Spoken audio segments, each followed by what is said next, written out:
but I was horrified with the fact of being intimate, because what if something happened? Yeah. Right. And didn't tell any of the girlfriends that I had. So when we started getting closer, I sort of started being more and more distant. And I was desperate for a girlfriend, so I never broke up with any girlfriend, but they broke up with me because I stopped calling, I stopped talking, you know. That's around the time I had planned to take my own life, actually. I was living with my friend Gary, and I picked the day, and I had it all prepared, and I was before that, you know, sort of self-medicating with alcohol and marijuana. And it kind of brings you into that sort of, you know, death spiral, unfortunately. And I was in my bedroom beside Gary and ready to go through with it. And thankfully, I had an aha moment, you know, where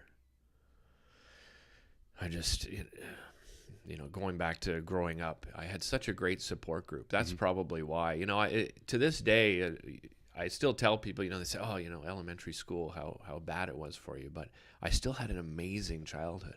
Like, I really did. Yeah. I had amazing friends and friends of the family. You know, my parents and my brother and my sister, stepsisters, stepmother, stepfather, you know, on and on. My extended family, my grandparents, aunts and uncles. We spent a lot of time with family and best friends and so forth. And I just lying in bed and preparing and just thinking, wow, you know, all these people that supported me, you know, I'm gonna really let them down if I do this. I was thinking, you know, to my best friends in the room next to me, and that'll ruin his life, right? His name's Gary Field, still my best friend to this day.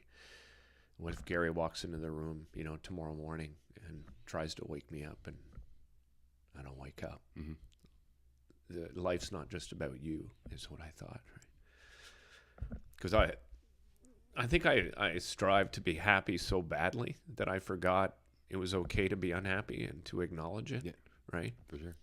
So, you know, self-medicating, unfortunately, doesn't allow you to sort of stop and think of those things.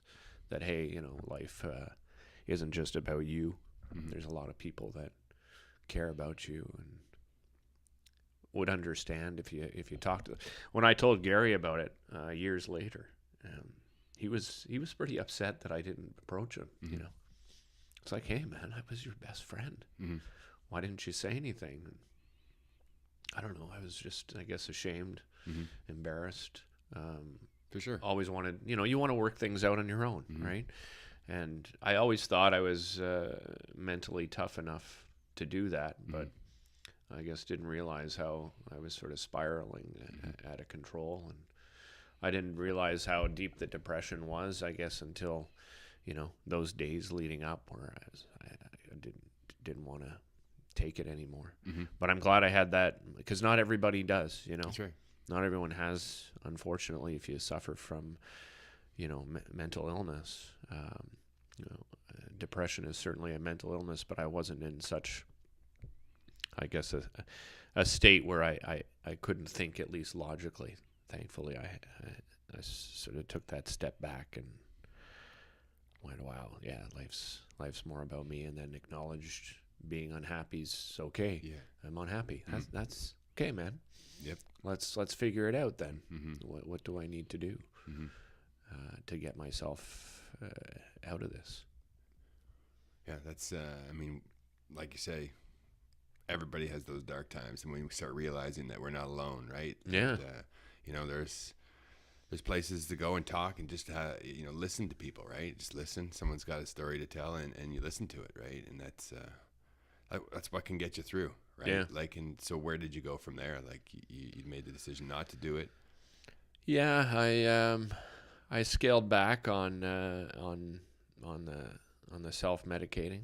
I think that was a good start for me, and then, you know, started just figuring out what am I passionate about. You know, I wasn't going to be an athlete at, you know, 20 years old. That's for sure. But something else I fell in love with, again, thanks to my parents, was drama and theater. Mm-hmm. I think probably to help me maybe with my self-esteem and self-confidence, which I think might surprise a lot of people, that I struggled with that. Even as a kid, it would probably surprise people because I was so outgoing and class clown and so forth. But I think you do that because you lack self-esteem and self-confidence, right? And